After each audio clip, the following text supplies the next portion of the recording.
turns to Part 1. Part 1. You will hear a telephone conversation between a language student and an advisor. First, you have some time to look at questions 1 to 6.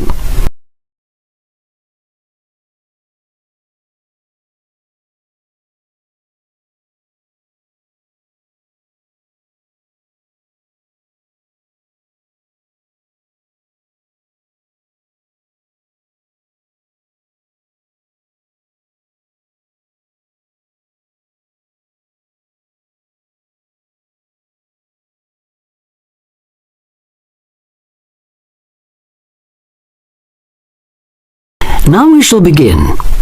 You should answer the questions as you listen because you will not hear the recording a second time.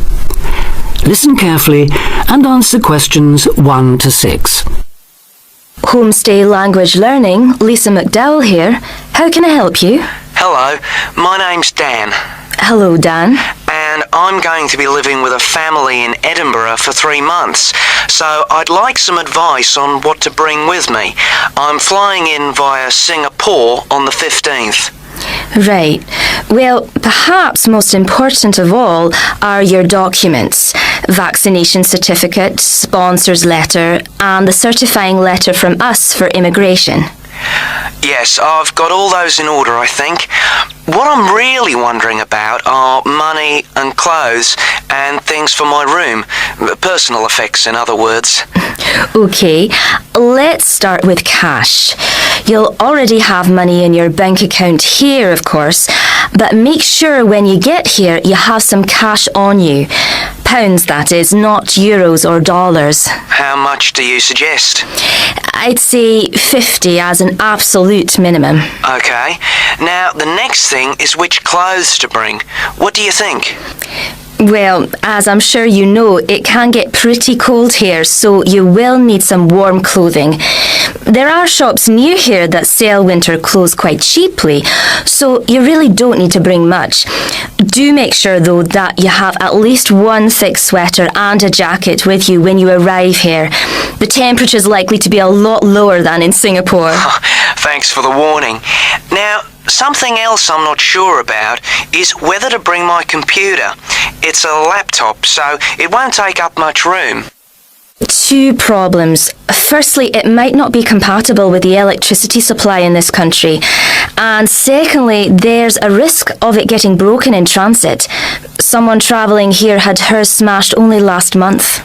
But surely I can carry it as hand luggage. Usually, yes, but because of all the tight security right now, you may have to check it in. So my advice is to leave yours at home. Okay, I think I will. Is there anything else you'd advise against bringing? Well, you won't need household or cooking things. They'll all be provided.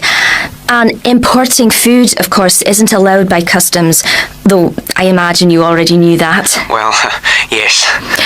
But there are 1 or 2 things I'd suggest you find room for in your suitcase. Yes? Perhaps a few of your favourite cassettes or compact discs. Of course, you might be able to find them in the shops here, but then again, you might not. That's a good idea. Anything else? Yes. Some photographs of people and places that are special to you could be nice. They can really make your room feel like home. It's just a thought. I'll see if I've got a few good ones. Before you hear the rest of the conversation, you have some time to look at questions 7 to 10.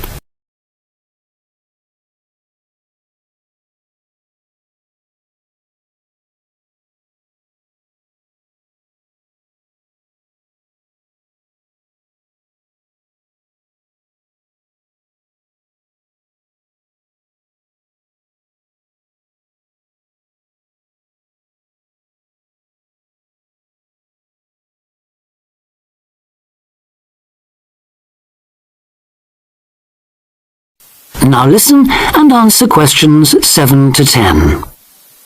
Just a few points about packing. Make sure all your cases are clearly labelled, in English, with your host family's name and address. Just in case they go missing on the way. It has been known to happen. What name do I write, by the way? It's Wark. Lewis and Amy Wark. So that's W-A-L-K? It's actually W-A-R-K. But we'll be posting full details to you later this week. Right, fine. And I'd better put some essentials in my hand luggage, enough for a night or two in case, as you say, anything happens to my main cases. Yes, I'd recommend a change of t-shirt and socks and so on, plus any medication you may need, and a toothbrush, of course. And my tights. Your tights? Yes, for the flight. Wearing them helps prevent deep vein thrombosis when you're flying long distances, not getting any exercise. Oh yes, I've heard about that. Now, talking about exercise, there's one last thing. When you've packed your baggage, check you can carry it, all of it, at least 500 metres without any help. You may have to do that.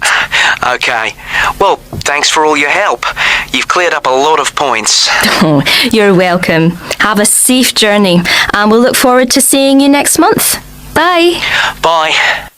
That is the end of section 1. You now have half a minute to check your answer.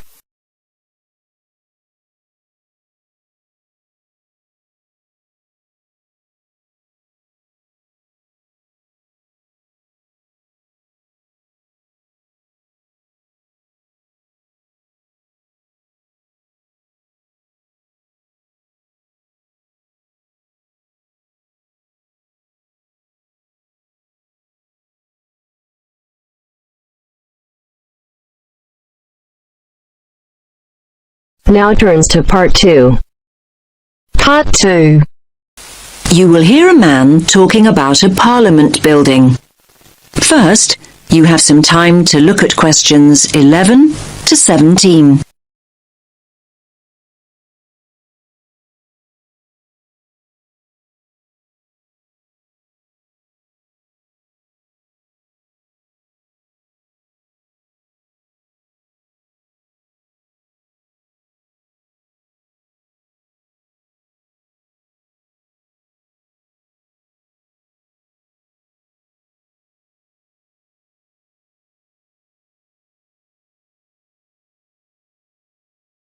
Listen carefully to the first part of the talk and answer questions 11 to 17. Good morning, everyone. Can you all see and hear me? Good. Now, my name's Dan, and I'm your guide this morning for our tour of the New Zealand Parliament. Now, we're standing in the executive wing of the Parliament complex. This is where all the government ministers have their offices and where the Prime Minister and the Cabinet meet. Now, most people here refer to this building as the Beehive, and no prizes for guessing why it's called the Beehive. That's right. It's shaped exactly like a traditional beehive, and it's one of the most famous buildings in Wellington. Now, I'll start with some background information about the design and construction of the building. It may come as a surprise for you to learn that the architect wasn't a New Zealander. No. In fact, it was designed by a Scottish architect, Sir Basil Spence. He designed the concept for the building during a visit he made to our city in 1964. His idea was that all the offices and rooms would radiate from a central core. Now, the Beehive was built in stages over 10 years. Construction began on building the underground car park and the basement at the end of the 1960s, in 1969. And over the next decade, the remaining floors were constructed. Yes, 1 decade later, in 1979, the first parliamentary offices moved in. Now, as you can see, the Beehive is pretty high. In fact, it's 72 metres tall. It has 10 floors above ground and an additional 4 floors below. So that's a total of 14 floors altogether. That means there's plenty of space for the many facilities available to the members of Parliament and ministers to use. These include a small theatre and a television studio. Now, if you'd all just like to follow me, we can make our way inside the building itself. Now you have some time to look at questions 18 to 20.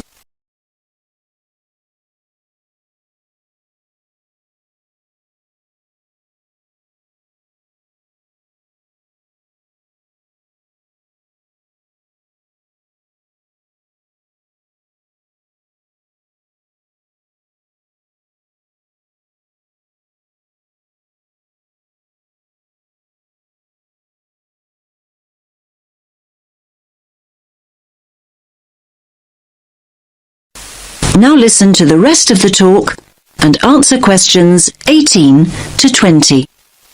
Here we are in the entrance foyer. It's a very airy space, isn't it? And if you look at the floor you're standing on, you'll see it's made of marble. And if you look to your left, you can see some beautiful columns. They are also made from marble. Now, look at the wall panels. They are made of stainless steel. They look really stunning, don't they? Now, straight ahead of us is the staircase leading to the first floor of the building. As you can see, the railings on the staircase are made of bronze.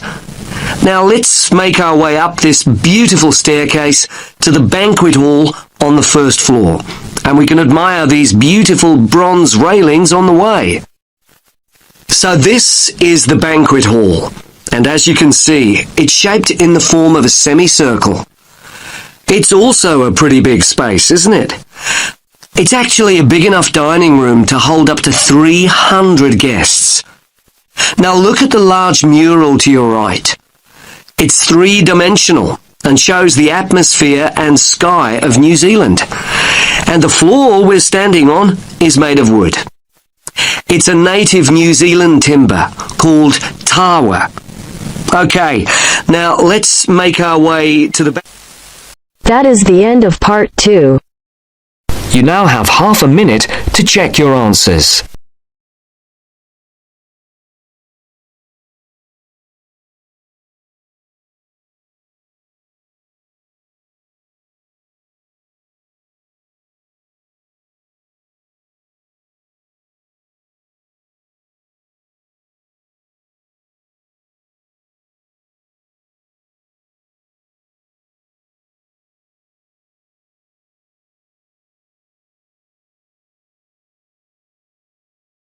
Now turns to Part 3. Part 3. You will hear somebody talking to a group of students about a university language centre. Now you have some time to look at questions 21 to 24.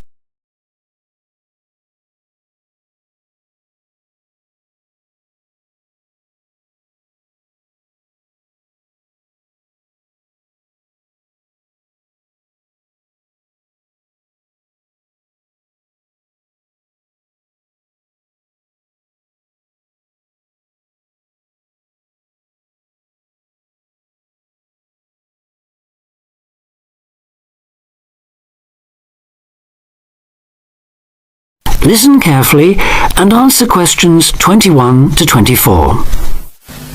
Hi, I'm Katie Shaw and I work at the University Language Centre.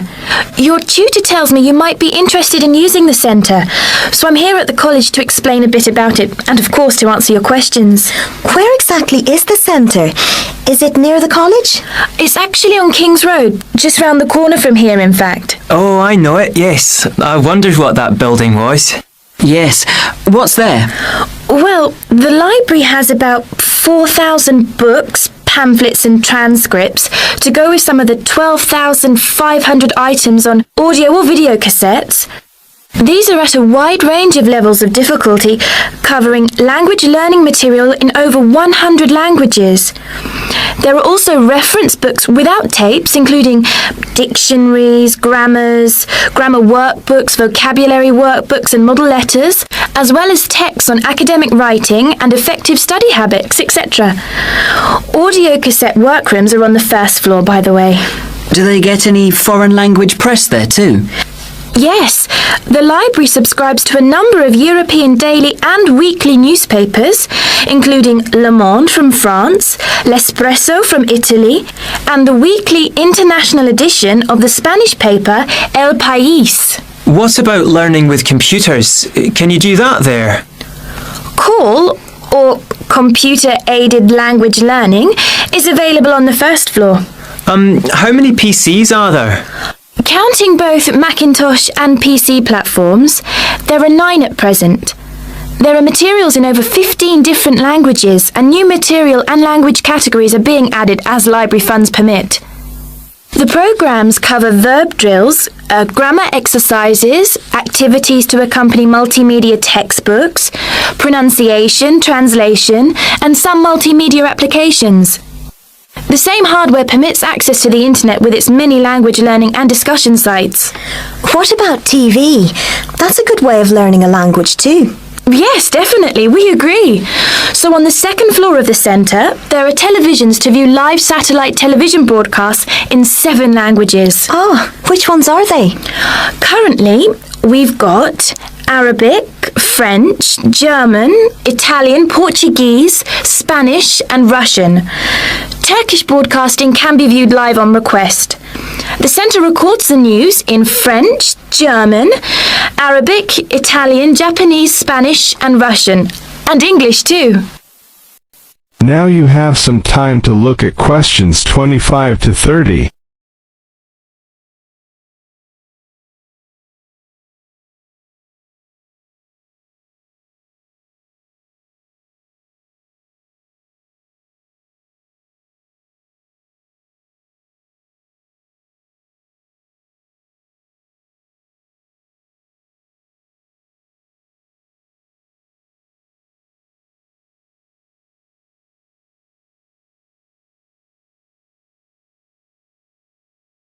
Now listen and answer questions 25 to 30. Sounds great. How do we sign up? To avoid paying a fee, you need to go to the centre with a valid university ID card or a letter from your college or departmental administrator on headed paper indicating your status, length of stay and language requirements. Are there any forms to fill in? I'm afraid so. You do that at the ground floor reception desk. Your registration is for 1 academic year only and needs to be renewed annually. You should tell the librarian who you are on your first visit, and you will need to take part in an induction to the library service, including the proper operation of the centre's computers, televisions, videos and so on. Can she help us choose the right materials too? Yes. The librarian can give advice and assistance in locating material, making best use of the texts and tapes and so on. Let her know which language you want to study and what, if any, knowledge of it you already have. Also, say what reasons you have for learning the language. Your answers will help the librarian help you make the best choice of books and tapes for your needs. She can also offer you advice on how much time is needed to make progress in the language, and can offer suggestions on how to improve your language learning techniques. Can she copy tapes for us to take home, or can we borrow them? The library is a resource centre and reference library only. You can do as much self-study listening and reading work there as you want, but it's not possible to take home materials, that's to say, books or cassettes. And copyright law doesn't permit the library or its staff to make copies of cassettes for use by students outside the centre.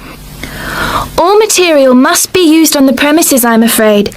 This ensures the materials are always available for students working on their own and not out on loan for long periods, which could harm users' progress. So, if we can't take books home, is it okay to photocopy them? The library staff will handle any photocopying, though international copyright law prohibits users from copying more than 5% of any one title in the academic year.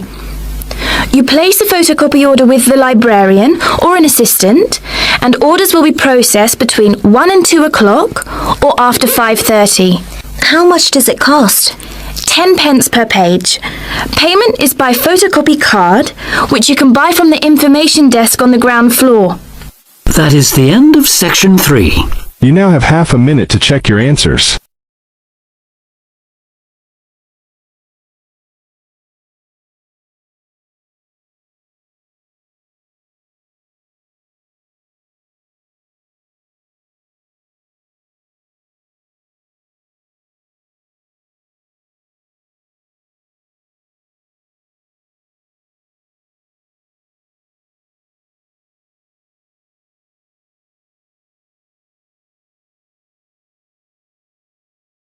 Now turns to Part 4.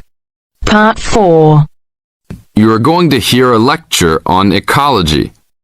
First, you have some time to look at questions 31 to 35.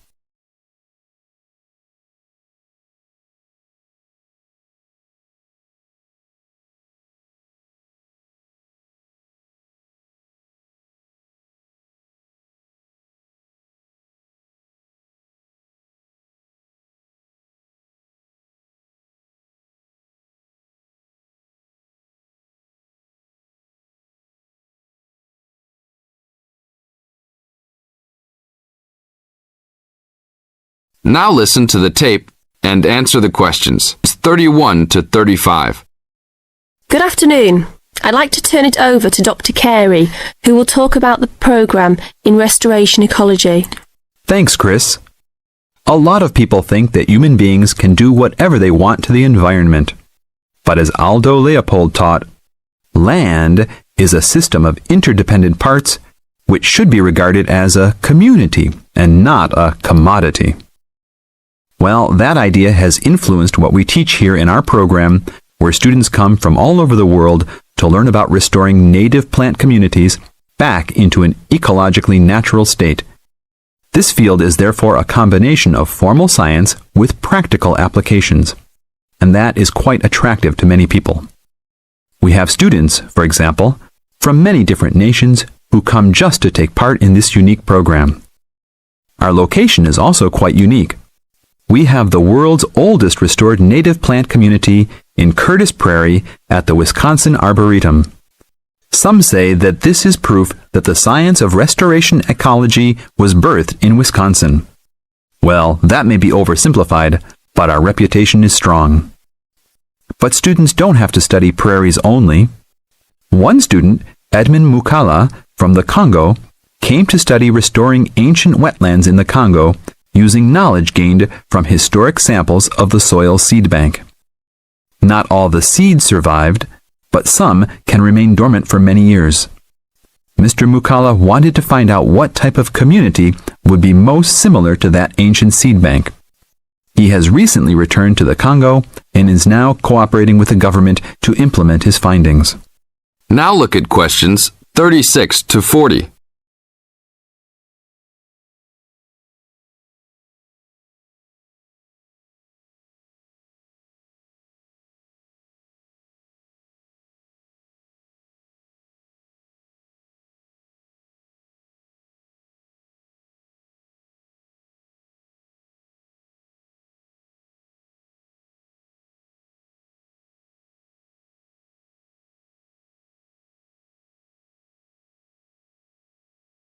As the talk continues, answer questions 36 to 40.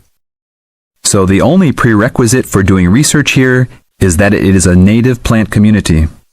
That means not just prairies, but wetlands, woodlands, savannas, and other environments. We're proud of the diversity of research topics in our program. And we continue to grow. This year we have 32 new students from 8 different countries. When students first arrive, they begin rigid coursework in statistics, ecology, plant identification, and the theory of landscape change. Then they take part in internships at local conservation agencies such as the Arboretum, the Nature Conservancy, the Parks Department, and others. We find internships to be crucial in helping students apply the knowledge they have gained in the classroom. And we're proud to say that, since the beginning, we have graduated 277 students with master degrees from our programs and 122 students with PhDs. Some have gone on to bigger and better things. One graduate is now the director of the Worldwide Fund for Nature in China. Another is the director of Parks Development in California. And others now lead their own research departments in universities around the world. That is the end of Part 4. You now have half a minute to check your answers.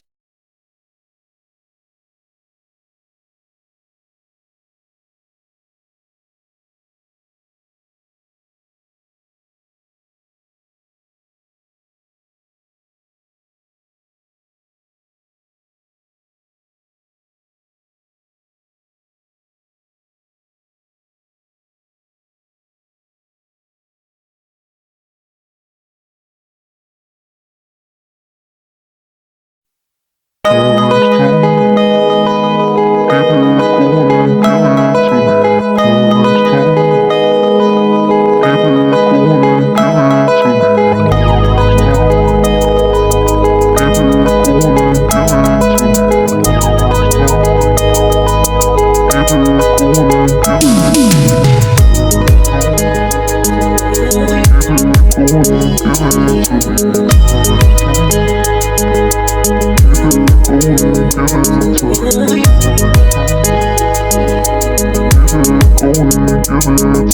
me.